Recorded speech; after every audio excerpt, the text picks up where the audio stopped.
What the heck's the difference between a lager and an ale? I'm glad that you asked. Basically, all beers are either lagers or ales.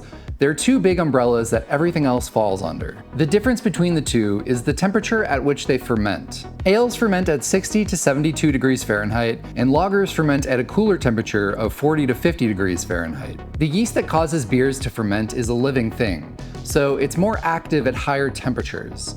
Thus, ales ferment faster than lagers do.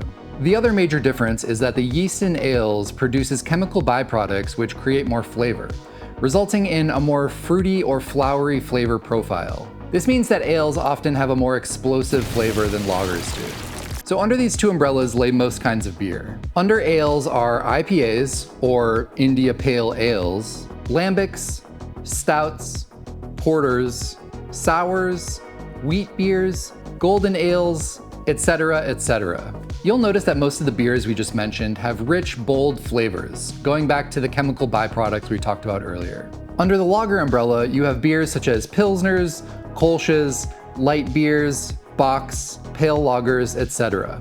Lagers take longer to brew, sometimes twice as long as ales. And the word lager actually means to store, since you have to keep them around longer while making them.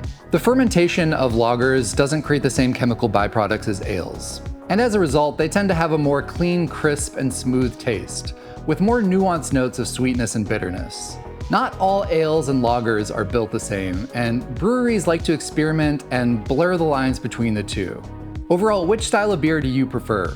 Let us know down in the comments.